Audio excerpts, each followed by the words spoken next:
Welcome back. You're watching Mirror Now. I'm Faye D'Souza. Thank you for staying with us. What a day it has been. We've been tracking these election results all day, starting 7 a.m. this morning, and we're still not done because Madhya Pradesh has not given us its verdict. Like my colleague Mandir was telling us that the candidates and the political parties involved in Madhya Pradesh are actually going through every piece of process, and which is why it's taking that much longer than the other states to count, and we're expecting a final tally of Madhya Pradesh at about 10:30 this evening.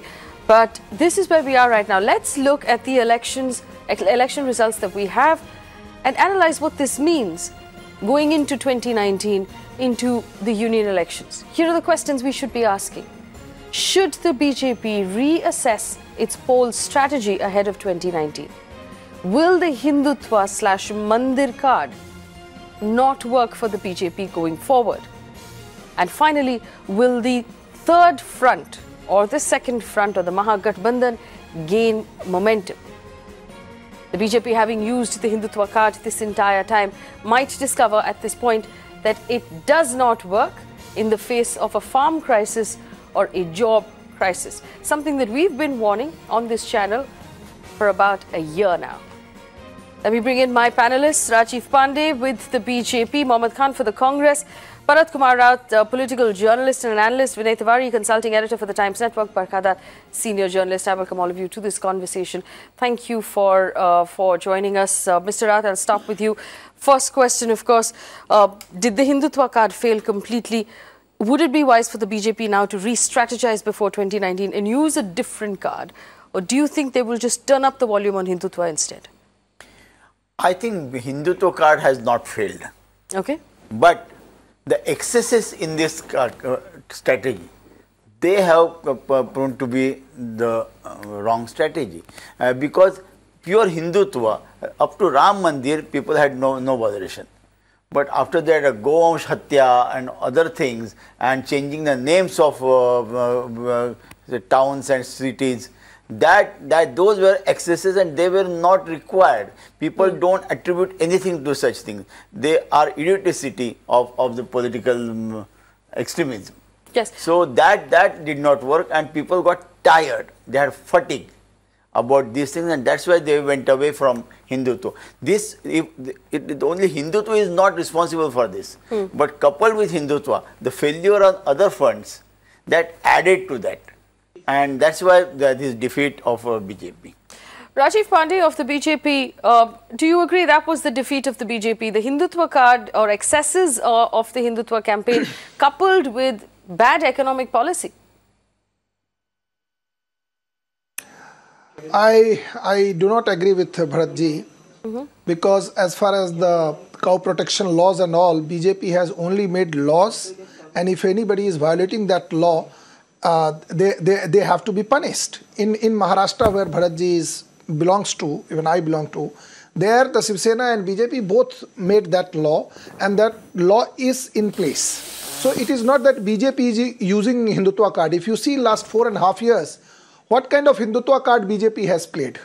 You know, Ram Mandir issue is pending before Honorable Supreme Court of India. Now at the fag end, when for last 2 years, on the some or the other pretext, matters was getting dragged in the Supreme Court, the many organizations which has come forward and demanded the ordinance or legal route for the construction of Ram Temple, BJP has not said anything. Okay, who were these organizations who demanded ordinances? The Hindu Parishad has done yesterday, day before yesterday, there was a 5 lakhs gathering in Delhi. What is the connection between the Vishwa Hindu Parishad, the RSS and the BJP, Mr. Rajiv Pandey? No, completely independent organizations? Vishwa Hindu Parishad is an organization of RSS. Yes. I am saying that BJP has not asked on this issue. BJP has not gone in the Supreme Court and said you don't decide this issue. Okay, all right, hang on. Let me rephrase the question then, Rajiv Pandey. Is it not true that during a campaign, the Prime Minister suggested in so many words that the Congress was bullying the Supreme Court judges into delaying the matter in Supreme Court on the Mandir? Is that not true? Yes. So are you going to tell me that the BJP has said nothing and has not used the Mandir at all? No, I am saying something else. What are you saying? When the Honorable High Court passed order about the Ram Mandir, and then matter is pending before Honorable Supreme Court of India, you also know that how for last 2 years this matter is getting adjourned. So Honorable Prime Minister has rightly said that Congress used their clout and even asked adjournment on some or the other flimsy grounds and saying that, do you think that please Congress decide this issue after into 2019 process? election. Mr. Pandey, do you think that, are you saying that Yes. the Congress was interfering in the judicial process? Then it's a very serious allegation. Of the Supreme Court. Bharatji, You stand warned, Mr. Rajiv Pandey? Bharatji, Yeah. no, not at all. I am a lawyer. I know I am not saying anything wrong. Kapil Sibal on record went there in the court and said, it is recorded, that why not this matter should be decided after the 2019 election. So, Bharat as a ji lawyer, must be Mr. aware about Rajiv this Pandey, you aspect. are aware that Kapil lawyers Sibal on argue record whatever they said please this. before the court. That doesn't mean the judges feel bullied to accept it. No, Vinay, please. it's not like Help me that. out. You can't. No, he is not a normal lawyer. He is What a do you member mean? of parliament of a party and very vocal face on the TV and other places. Vinay, So what please. I'm saying, BJP did not use Ram Mandir issue, and this is not a Hindutva politics problem. You don't link it to this. There is an election. BJP has lost election in Why has Madhya BJP Pradesh lost the conclusively election? as far as the vote percentage is. Why did BJP lose the election? In BJP has Elections, lost more election. than There one. was to a state where we were ruling for more than 15 years. In Rajasthan, normally you see that after every 5 years, people change the government. And if you see the voting percentage is still in Madhya Pradesh, we are above than Congress party. In Rajasthan, we are having similar same percentage of votes. In Chhattisgarh, we have lost. And BJP will introspect that what is the reason Okay, for all right, this loss Rajiv Pandey. in Let all me these bring in three Vinay Tiwari, states. please. I want to bring in the rest of my panel. Vinay, do you want to respond to that? And this seems to be the line the BJP is taking, because this is what the previous panelist also said to us, that this is not the Hindutva. We didn't say anything Hindutva linked. This is just anti-incumbency. But that comment about the Supreme Court, that's very worrying. Only three things I want to say, Yes. Faye. I don't want to get into a slanging match with Rajiv. He has every right to defend his party. I have only three things to say. Number one, politics forever since independence is all about making victims out of people. You got to make people feel victimized about something or the other, and that allows you to aggregate them and vote for your own cause. Victimization has been done on various grounds. It's been done on caste. That victimization still exists, and various parties use it in various degrees. Yes. The BJP has also used it in the past, where they have made people feel like victims on the basis of religion. Ironically, today we have a situation where the majority is being made to feel like a victim in a country that is 85% or more Hindu. Now, having said that, the trouble is that the BJP has perhaps not understood, and maybe this results will give them that wisdom, that Hindutva card can be used only thus far and no further. If you universally use it across every state in equal measure and go into this headline management, headline grabbing tactics which they use, it will have a law of diminishing returns kicking in. That is point two. Point three.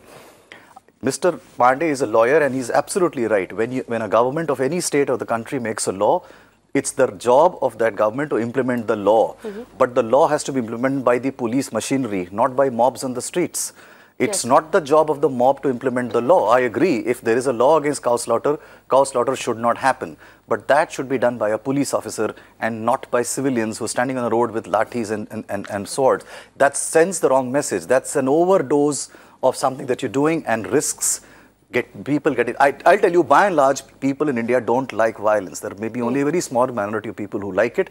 Largely, people are peace-loving, family-owned people. They really don't like violence. There is a lot of violent push of certain thoughts, which is where the problem seems to be, in my opinion. Parkha, your response to this, please. Faye, I have a comment and a question. First, a question to the BJP spokesperson. If indeed Hindutva remains a potent slogan, why does the BJP believe that the BJP leader that campaigned the most, in terms of not a state level leader, but someone coming in from the outside, which is Yogi Adityanath, doing significantly more rallies than both the Prime Minister and Amit Shah? Why is it that Yogi Adityanath was able to deliver crowds but not votes? And I think the biggest example of this is Chhattisgarh, where Mr. Adityanath, or Ajit Singh Bisht as his real name is, actually addressed 23 rallies, and actually the BJP did so much worse than the last time. That's the question. The comment is that, Vinay was talking earlier about how there's probably never been any politician as ridiculed as Rahul Gandhi. And I think the fact that all of us in the media called him a reluctant politician, made fun of his holidays, mocked him for not being a full-time politician, spoke again and again about how his sister may be a better candidate. I think the corollary has to hold true. If the Congress had been decimated in the Hindi heartland, we'd all have been saying the Congress should have another president. The fact is that Rahul Gandhi has completed 1 year as party president today, and I think that given how critical we are and continue to be when the issue sort of merits that of Rahul Gandhi, I think it is time to say that he's here to stay as the president of the Congress. And I think that the sort of rumor bazi around Priyanka Gandhi being the alternative, I think that's kind of ended today. Right. I just want to, bring the conversation to another point when I take it to Mohammad Khan of the Congress, who joins us right now. Mohammad Khan, obviously congratulations are in order to the Congress party, so congratulations to you. I want to point out that in his press conference, Rahul Gandhi mentioned that the party is now going to work towards a new sort of paradigm for the country, a new way to deal with problems, new solutions for the problems, and listen more carefully to the problems of the country. He also then promised to pay off farm loans in Chhattisgarh in the next 10 days, which was part of the manifesto.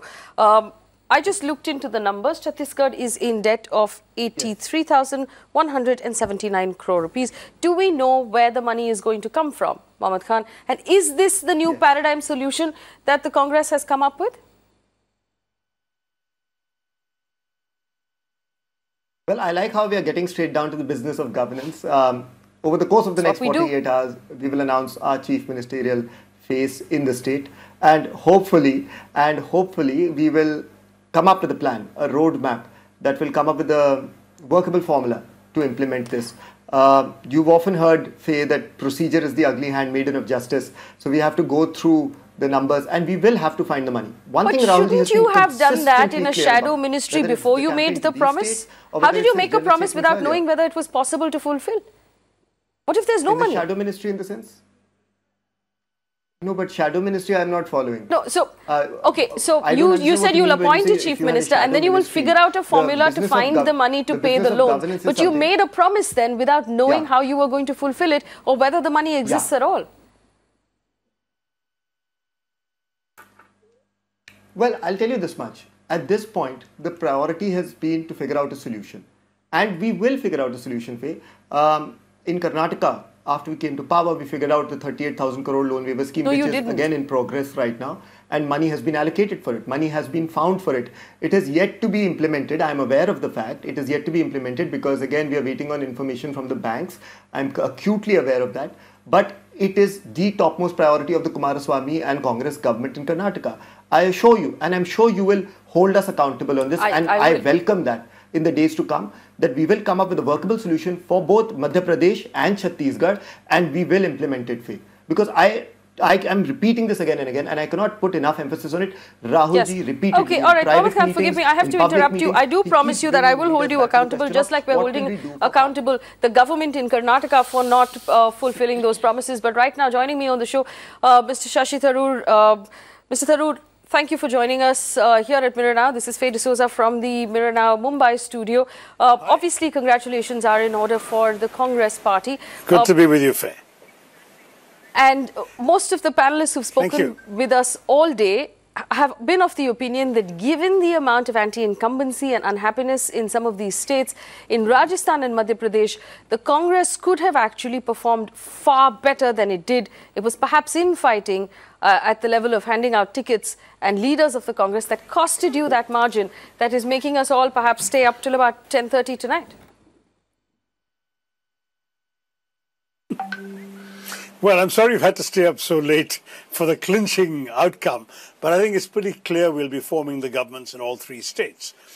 Look, I know that, for example, the closest result in Madhya Pradesh suggests that somehow we were, shall we say, deficient, but I would disagree. All accounts from the ground suggest that we have run a remarkably coherent and united campaign.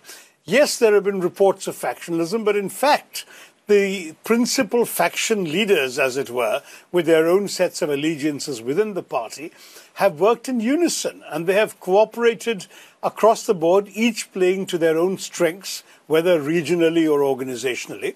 And the result, I think, is for all of us to see.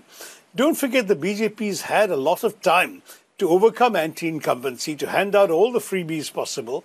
They have outspent us considerably in every state because they have financial power that we don't have as an opposition party. And yet we've been able to wrest all 3 seats away. If 2 months ago we'd sat together in this discussion and you had said, how does 3-0 look to you? I would have taken it with delight and joy. So why should today I now feel sorry that we didn't win sooner and with larger numbers? We have achieved precisely what nobody 2 months ago was predicting. Well, allow me to chip away at your delight, because it's not 3-0 right now. It's 2-1 undecided. So we still don't know which way Madhya Pradesh is going to swing. And we're going to wait, and we haven't called it. We're going to wait and see how that turns out at about 10:30 or 11 p.m. This evening. I understand that. But the fact is, if you look at the leading figures from the Election Commission's official website, it's very clear that not only is the Congress leading in more seats, but the seats that are being led by people who are neither Congress nor BJP are, for the most part, led by people who are far more likely to align with the Congress government than with the BJP government. So I think the requiem for the BJP government in Madhya Pradesh has been written. Mr. Tharoor, what do you think, was the problem that BJP had on the ground? Was it the Hindutva card that they played? Was it the farmer crisis? Was it the lack of jobs? In your analysis right now from inside the Congress, what worked for you? What was it that didn't work for them? Well, I think what really didn't work for them is that they have simply failed to deliver on all their promises. You know, they've got a wonderful orator in the Prime Minister, but when the orator delivers empty promise after empty promise, people cease to believe, and people don't buy an empty package anymore. Certainly they don't buy it a second time. So what they're seeing with this government is an awful lot of promises of Achhe Din, but they're not living Achhe Din. They're not experiencing a sense that things are going well for them. Certainly you mentioned farmers and farm laborers. Even the exit polls, flawed though they may be, showed a dramatic loss in confidence in the BJP on the part of that community. People who are seeing the bottom drop out of their prices, people who are at the same time facing crushing mountains of debt, who are really contemplating and in many cases committing suicide. Why would they vote for the BJP again? Why would a young man who voted for the BJP last time because he expected jobs to be pouring out of Mr. Modi's government, Mr. Tharoor, with due respect, the Congress has won Chhattisgarh on the promise of a farm loan waiver.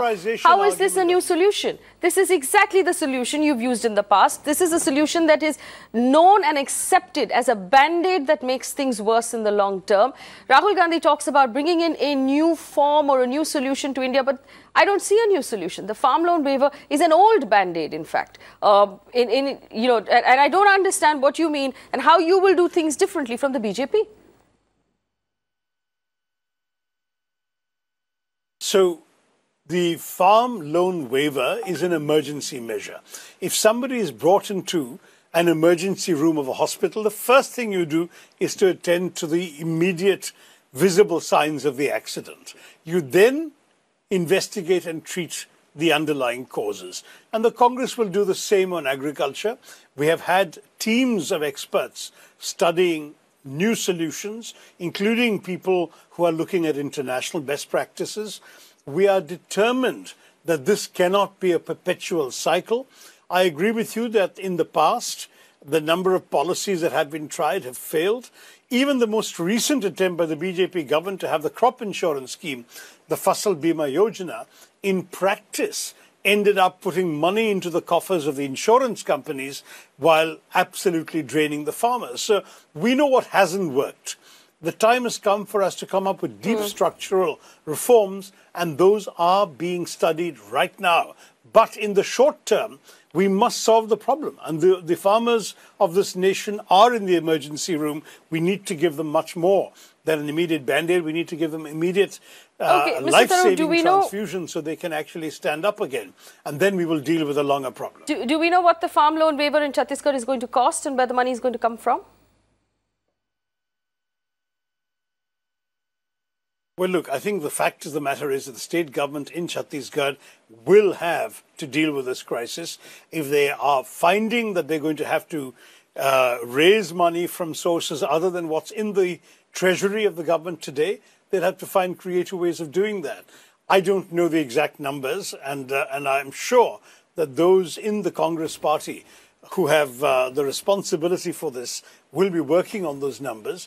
Rahul Gandhi has said very clearly, as far as he's concerned, immediately after the government is formed, the loans will be waived. And that's a commitment that, unlike the BJP's But Mr. Tharoor, this is precisely my problem with this.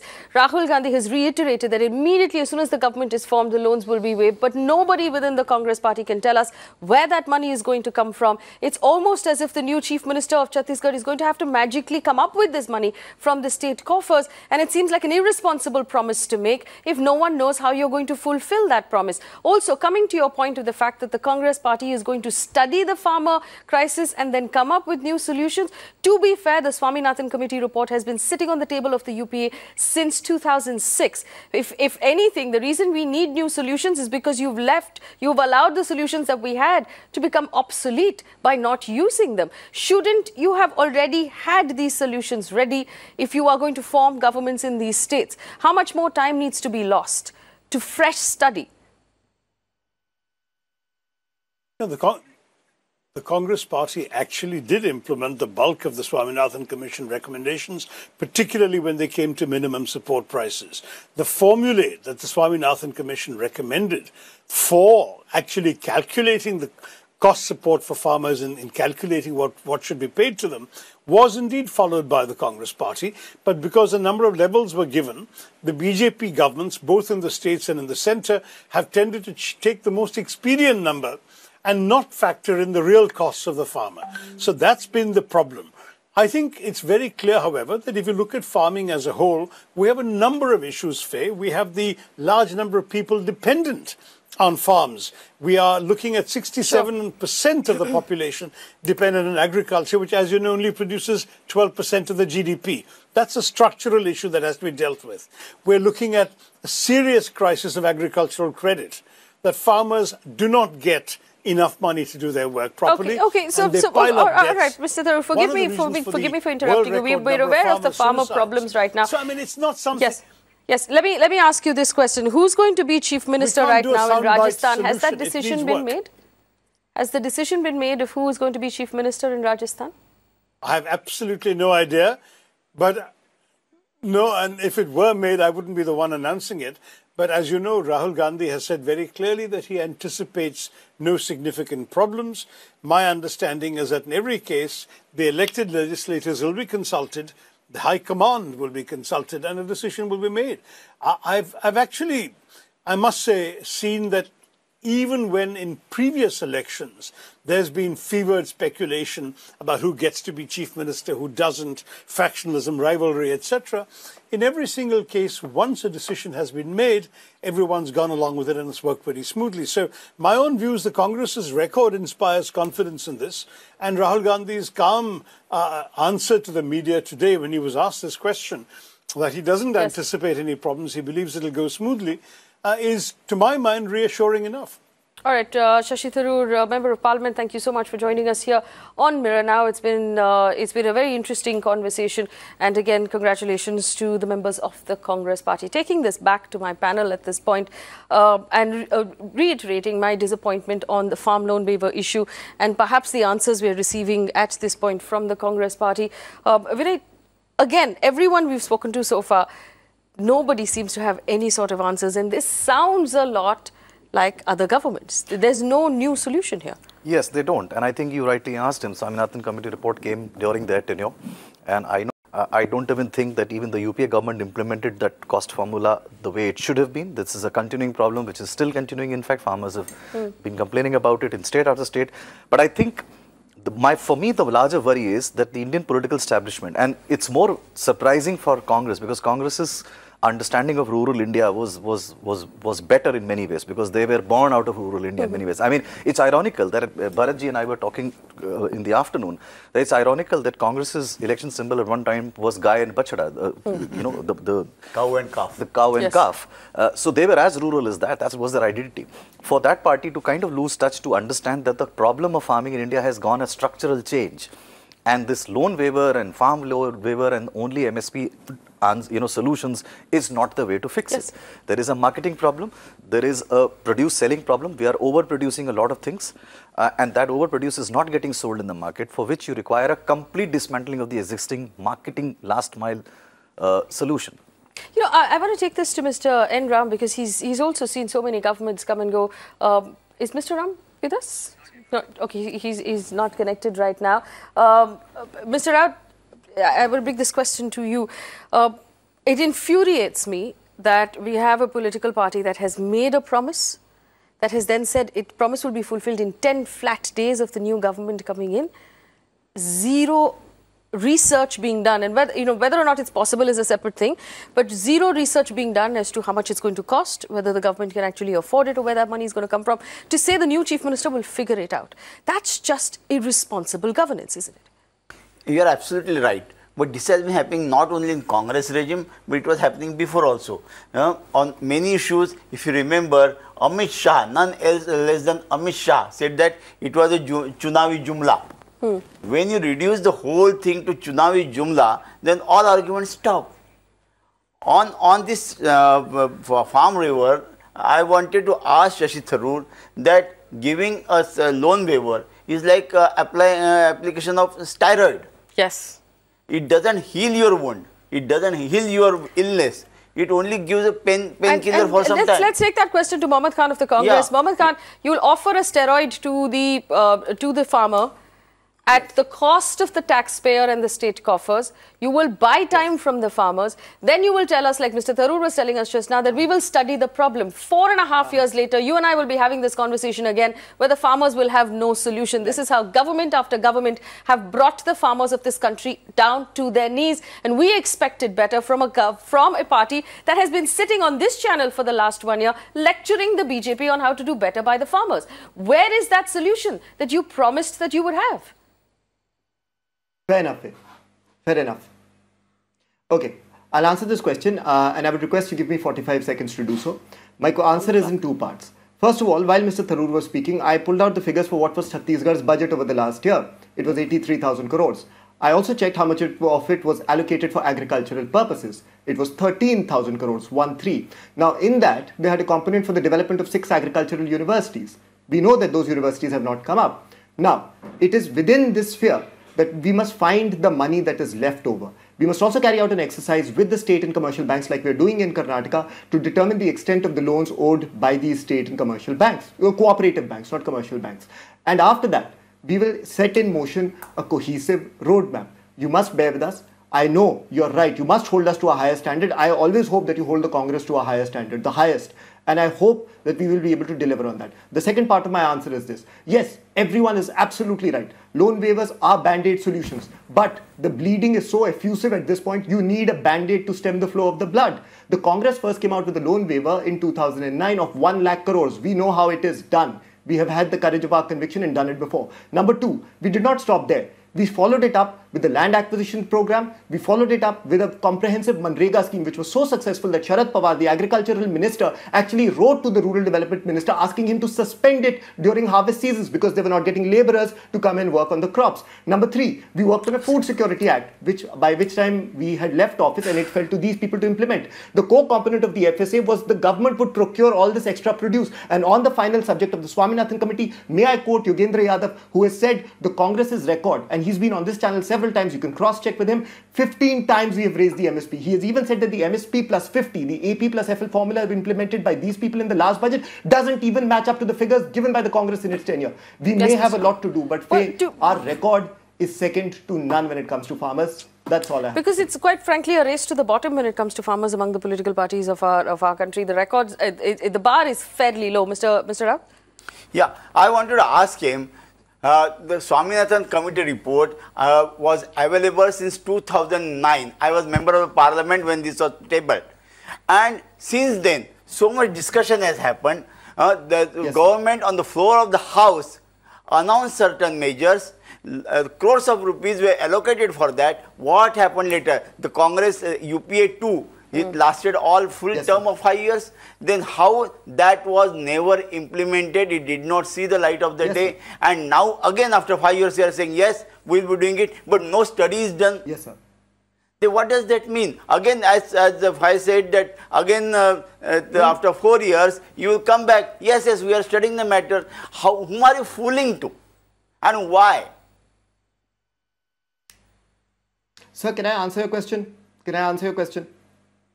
Sir, I worked at the Ministry of Rural Development for 3 years. Do you know what our annual budget was? It was 1 lakh crore. Do you know how much of that was allocated to 6 different schemes? It's a huge sum. Mandir being the largest amongst them. It wasn't as if we didn't do anything.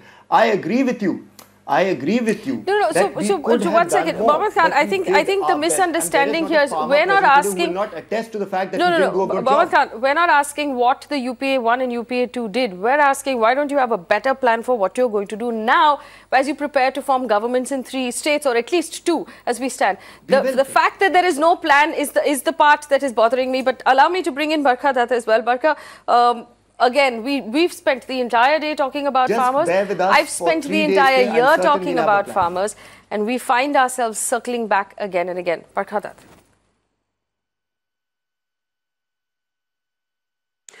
Well, Faye, I want to make the point that if the solution to this was waiving off loans, the fact is that the Modi government also has that option available to itself, right? So this can't become a competitive politics of who's going to offer more loan waivers. I find that in a sense a banality to politics and a banality to election season, and that's the only time we talk of farmers. I think Mr. N. Ram made a reference earlier to the Swaminathan report. This has a certain formula for giving a minimum support price, the MSP. This has not been implemented by the Congress in the past, nor has it been implemented by the BJP. I think the complicated question you're trying to ask the Congress party is where's the money going to come from? Have you budgeted for this, or was this just rhetorical? I haven't heard anything yet that convinces me. In fact, a lot of comments made by the politicians in this panel are sounding like election speeches, and I want to tell them the elections are over for now. I know there's another big one coming in 6 months, but so far we haven't heard anything cogent at all on that issue, Faye. But if I may turn your attention, not to turn it away from farmer loans, but also turn it towards a state where welfare schemes combined with sub-nationalism and ethnic identity has worked really well, Telangana. That's a state where, in fact, the welfare schemes have rewarded Chandrasekhar Rao. I think that could be a model to study. It's deflected from some of the more contentious issues around his own governance and the amassing of wealth that was associated with the Rao family. And it is a state we haven't spoken about yet. What's happening in the south? Could you see a non-Congress, non-BJP state emerging there? A kind of new model of politics there, where with welfareism combining with this very, very strong sub-regional identity. Well, let's actually open this up now, and Mohammed Khan, I believe, have reached an agreement that I will continue to pursue this matter. And now that the Congress is forming governments in these 2 states, you can rest assured that Mirror Now is going to be chasing you down every day on governance, on safety, on welfare of the people, and the promises that you have made in your manifesto. I hope raising us up to a higher standard. Without doubt. Let's move on now to the 2019 elections and the Mahagathbandhan and the challenge that it may pose or may not pose for the BJP. I want to bring everyone back to the power play right now that Chandrababu Naidu was attempting just 24 hours ago. Now with the with the result in Telangana, and it was far greater than any of the exit polls even assumed. If we look at where the numbers finally settled in Telangana, the TRS had 88 out of 119 seats. That's a sweeping, thumping win. It makes the TRS far more powerful in in the area and in the state than Chandrababu Naidu's party. Will it affect his power play within the Gathbandhan? Yes, and I think insofar as KCR is concerned, the power play may not necessarily happen within the so-called emerging third front. There may well be a fourth front. Remember, there are more than 4 leaders who are currently hedging their bets. You have a Naveen Patnaik in Orissa, who you don't know which way he will go. Mr. Nitish Kumar is the best trapeze artist I've ever seen in my life. So you never know which way he will finally land, even though he's announced a formal alliance with the BJP. you have a BSP and an SP currently staying away from this Mahagathbandhan, and you have you have a couple of other regional parties in the south who haven't, even Shiv Sena has not openly committed. For example. The IDMK, for instance, hasn't said much. So you have a situation where there may well be a situation where KCR emerges as a fulcrum for the fourth front. Yes. And that kind of messes up the situation a little bit more. If it wasn't already complicated, yes, that makes it even worse. I mean, even counting the fronts has become a problem right now, because the Congress in the third front is no longer a third front. It's sort of the second front against the BJP, and there might be a fourth one. But here's my question to Rajiv Pandey of the BJP. Mr. Pandey, the South is largely outside the clasp of the BJP in general. You don't have a foothold at all, except for being perhaps in opposition in Karnataka. What is the BJP strategy going into 2019? Who are your allies in the South? How are you planning on doing this? Not only in Karnataka, we are in opposition. We are the single largest party with 107 seats. But that apart, you know, who are our alliance partner? It will be only known when the election is announced and all. In Tamil Nadu, talks are going on with several parties. We cannot say anything about the Karnataka, no, I mean, which are the several parties? There are only two parties in Tamil Nadu. There's the DMK and the AIDMK, and there are a couple of factions that have broken away from it. So which party are you in talks with? Yes, yes. And there are two more parties are there. Are you talking to Rajnikant? I think... because Rajnikant made a statement at an airport today where he said that... There is no formal alliance with anybody. Okay, but Rajnikant made a statement at the airport today saying the people are very unhappy with the BJP and they have shown their unhappiness today. So if that's a prospective ally, you should reconsider. Thank you. Yes, you're welcome. Thank you, thank you. What I'm saying, as far as the Congress alliance is concerned, today certainly Congress has won these two SP in Madhya Pradesh also. But Congress alliance with other political parties have not yielded results. They joined hands with DMK. They are washed hang out on, in Tamil Mr. Nadu. Rajiv Pandey, I was asking you about your party. I will ask the Congress spokesperson about his party. But I want to know who are your allies in the South. You don't have anyone in Telangana. You don't have anybody in Andhra Pradesh. You don't have anybody in Kerala. You don't have anybody in Tamil Nadu. Karnataka, yes, the BJP does have a foothold in opposition. So what will you do in the elections? How will you do this? You know, BJP is going to fight on its own strength in Karnataka, Kerala, Tamil Nadu, maybe with some alliance with somebody. Right now it is not final. But what you are saying, even in the last election also in Telangana, we did not have any partner. Why you are asking this question? Can anybody reply in the debate that with whom you are going to ally in the next election? How you can ask this question? I can ask whatever question I want. It's my job. There were three questions. You can choose not to answer if you don't like the question. How you know what is going on in the party until it is formally announced? How anybody can come in the open show and say that we are going to have this alliance? Well, to be fair, I asked the same question to Mr. Shashi Tharoor, and he said I'm not in a position to answer. You don't have to get offended. But here's my next question: with the 2019 election, will the BJP continue to use the Hindutva card that you claim to have not used up till now? I am coming to that. Yes. I am coming to that. Barkhaji said that whether Hindutva is a potent force for electoral things or not, I am saying for BJP, Hindutva is not a political issue. It's an issue that BJP cannot exist without Hindutva. So let us not think about this. We are not going to use it for election purposes. Okay. But BJP will certainly rely on Hindus, not for election, but it is the sociological issues and other issues. What are the sociological issues? BJP is not going to ditch with Hindutva. So forget about that issue. We are not going to talk about that.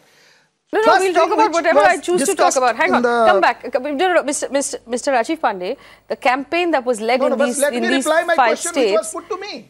Yes, I'm asking you questions. The campaign that was led in these 5 states was heavily divisive. It was heavily religious. It had religious undertones. You didn't talk about Vikas or Make in India or smart cities or any of the other projects the government had started. You talked about Mandir, about Gotra, about caste, about Hanuman, about Ram Temple, about changing names. This is what the campaign was about. So my question, I believe, is fair. Okay. Is this what 2019 will be about as well? The Hindu-Muslim issue was raised by Kamal Nath. Kamal Nath has started with this Hindu-Muslim issues that was responded by the other parties. I feel like we were tracking two different elections. This Hindu-Muslim issue. I am saying, no. Kamal Nath said now 90% Muslims should come and vote for that. And thereafter, it was responded by BJP also. Okay, all right. Vinay, So why you are- unfortunately, every you time we cannot be ask selective for that. a politician a question, they're more willing to talk about the other party than they are about their own party. But let's then analyze this without the BJP. The Hindutva card that was played, do you believe that the BJP will continue to play it in the national elections, or will they have to go a different way? My personal sense is that they're going to use it, but they will perhaps use it a little more smartly and effectively. I can guarantee you, but they will never admit it. Obviously, it's not possible for a spokesperson to admit this on air. But I can guarantee you that the party will go back and examine how many constituencies Mr. Adityanath went and campaigned and what was the success rate of each one of them. I could tell you that. At the last count, he went to around 69 constituencies and has had a very poor return on investment in those places. So the numbers as they stand right now, and you know, the 30% success rate for Yogi Adityanath, wherever he campaigned and made speeches, 70 losses. Compare that to the Prime Minister, who's close to 50-50, and wherever he's spoken. So it's a far greater return. The BJP has played this game in the past. They're smart about it. The Prime Minister never ever uses divisive language beyond a point. He never does that. He never talks the way Yogi Adityanath does, and that's a deliberate policy. They have used Adityanath to say things that the Prime Minister and the party president cannot say. Yes. And that they have believed so far it will give them dividends. I personally believe this election has given them a reality check. Divisiveness works in a state where you have people who you can scare. Now, in states like Orissa, in states like Chhattisgarh, the Muslim population is way too low. It doesn't matter. You can't scare people off because they don't even recognize Muslims in that state. Yes. You can't do that in Orissa either because Orissa has negligible presence of Muslims. But in UP, it may work because UP, you do have this demon. You have a state where there was an agitation. There was a lot of rhetoric in the north around that, and you may well see that. That's why you saw a bit of Mr. Raut is of the opinion that the Hindutva will be turned up, that we'll have more volume on the Hindutva than we did earlier. See, BJP in next 3 months cannot look for another agenda. What agenda they can take in next 3 months? So they will have to carry on with Hindutva agenda, but with little difference.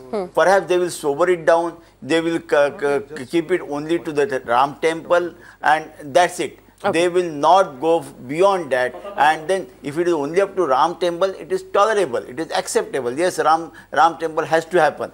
So people are with that. But beyond that, I don't think BJP will afford to go beyond there. They won't go around changing names of cities. But apart from Hindutva agenda, BJP as of now has no other effective tool to go to the people, and in 3 months they cannot develop one. Sangeet Kumar Ragi is a political analyst and a right-winger. Sangeet Kumar Ragi, go ahead. Do you believe, Barka, I see your hand coming up. I'll bring you in to respond to Mr. Ragi. Mr. Ragi, do you believe that the Hindutva agenda will be carried forward by the BJP into 2019 as an agenda that perhaps will unite the country to vote for them? First of all, I am very disappointed in saying that you are very discriminatory in giving time to the panelist.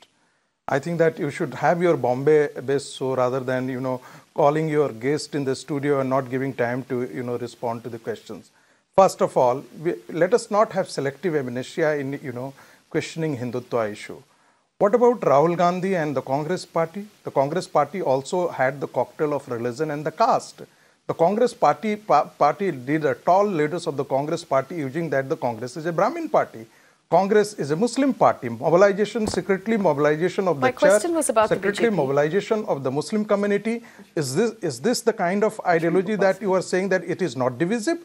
Are you saying that this is a caste, invoking caste ideology, invoking the caste elements and identity questions of the Muslim? Yeah, are these not divisive? Only Hindutva is divisive? So, I Mr. Ragi, kind of I will ask that question of the members of the Congress party, but I'm asking you questions of the BJP. No, if you're not going to answer the question I'm asking you, then what is the point of this conversation?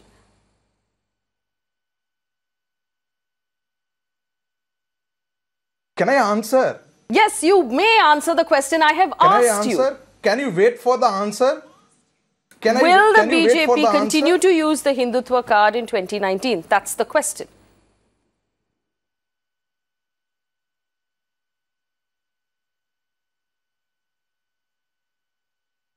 He's choosing not to answer. I'm going to take the question then to Barkhadat. Barkhadat, reacting right now to all of the comments that you've heard so far, and Mr. Raut is right, we don't have too much time for either of these parties to change their strategies.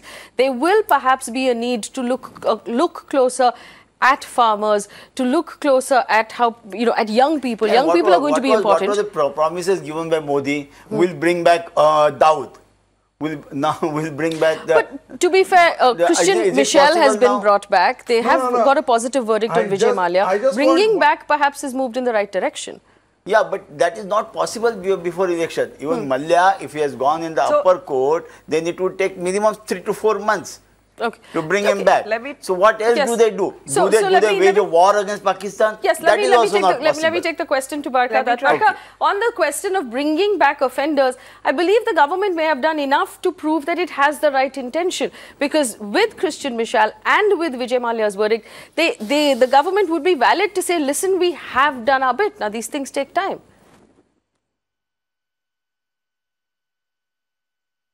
So let me answer the question you posed to Vinay and to the panel. Is Hindutva going to be dialed up or dialed down? My own sense is it's going to be dialed differently. I don't think it's going to be taken out of the campaign. I think it's going to be applied more strategically and perhaps not in the coarse, bald way that Yogi Adityanath became a vehicle for it. But what else? I heard one panelist say there's no time to find a different agenda. What else could the BJP add to its rhetoric? Two things. Nationalism. The BJP has always positioned it, and note I say nationalism and not patriotism because I see nationalism as a political construct. I think nationalism in some ways is the new Hindutva. It's much more respectable, it's much less contentious. I think the BJP could drum up nationalism. Hindutva will be applied more strategically. And the third thing the BJP will go strong on is corruption. Christian Michel, Vijay Mallya, perhaps the next target is Nirav Modi. You saw Enforcement Directorate raid the offices of Mr. Vadra on the day of the exit poll. If I remember correctly. So I think this kind of cocktail is what the BJP is going to try. I do want to say one more thing, Faye, before I hand it back to you. I do think that despite the Congress looking set to take 3 states, we're still waiting for Madhya Pradesh officially in the Hindi heartland. I still believe that the contests have been so close and the vote shares have been almost equal in Rajasthan and Madhya Pradesh. It tells you that the BJP is probably still in pole position for 2019. Yes. But what this has done is 2 things. It's brought home the message that Mr. Modi is not invincible. That's how he looked in 2014. He's not unbeatable. And 2, that Rahul Gandhi now has to be treated as a serious politician. I'm not saying a prime ministerial candidate. I hope the Congress does not make that mistake, but certainly a serious politician. And thirdly, we need to pay closer attention to the South as a bulwark against North Indian BJP versus Congress politics. Well, Vinay, you've been handing out statutory warnings all day. One last one before we wrap up for, on this show. The warning perhaps of reading these 3 states as an indicator that the Congress is perhaps going to win the same states in 2019 because first of all, Indians don't vote the same state and centre, and given how constituencies are divided for union elections, it's very likely that people will still vote for Narendra Modi, people will still vote for what he stands for. So it shouldn't be taken for granted that just because the Congress has done well in the state, they're going to perform similarly in the centre. That's right, and just to trouble Barkha a little bit more, I'll use cricketing analogy because I know that she wouldn't exactly like that, but I'll tell you, I think the statutory warning for Congress. Not fair. Not fair. More than the BJP is this. Yes. The semi-finals were being played in a different stadium on a different pitch. Yes. The final is going to be played in a different stadium on a completely different wicket altogether. Yes. In this match, the opposition dropped a lot of catches and hence you were able to score way more runs. This may not necessarily happen in the final. The opposition may hold their catches, they may field better, and you may not be able to score those many runs. So if there will be a fatal mistake on the part of the Congress to treat this verdict as some kind of an endorsement of the guarantee of a BJP ouster and the arrival of the Congress, that may not happen at all. Because Barkha was rightly saying, so the vote shares are nearly similar. Yes. The ability to divide votes and ensure your candidate wins in a Lok Sabha is tougher than in an assembly where it is much smaller. So that's going to be a tougher battle to do, and Congress has to remain humble. Humility is the key. They have to be a little more accommodative of their alliance partners. And they need to continue, if they are doing already, to treat their alliance partners a little more equally than to have this big brother attitude that they seem to have despite not much electoral success so far, not after today, but before. And we must note, Mr. Rao, very, very quickly, because I've run out of time, the BJP's ability to go back to its, to huddle, re-strategize, rethink, come back stronger, not wait another day before it quickly starts to change and figure out what it did wrong, the analysis. The BJP is very, very good at this. So this loss of today is possibly going to fuel very strong strategy for the BJP, and which is why I don't believe we should underestimate, or anyone should underestimate, what the BJP can turn around in the next 3 months. You are absolutely right. I also tend to feel that I have a lot of faith in the thinking ability of Narendra Modi. So he will definitely think about it. He will come out with some short-term measures and some long-term measures. Narendra Modi and Amit Shah, they are a lethal combination as far as winning elections is concerned. But if other people, leaving aside their ego, if they wholeheartedly support, then perhaps they can sail through even now. All right, so we've run out of time. I have to wrap this up. I want to thank my panelists, and especially those who've spent the entire day with us. I thank you for your time. I apologize for making you drink so many cups of coffee, Mr. Rao, today. I thank you.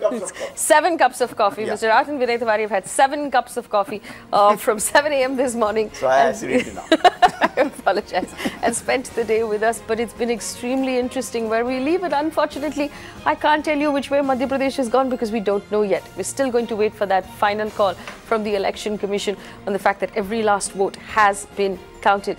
But this is interesting. It's interesting because the people of India have spoken, and this means that things will get interesting before the 2019 elections. And we know now that there is a new voice that is emerging on the ground. Young people, young voters who want jobs, farmers who want to be treated as equal and honorable citizens have cast their vote and voiced their opinion. We're going to, as like I always say after every election coverage, on Mirror Now, we will hold all these newer governments accountable for their promises, for their governance, for how their citizens are treated, for safety, for clean water, for clean air, for policing, things that state governments are responsible for. The elections are over. It's time to get to work. Thanks for watching.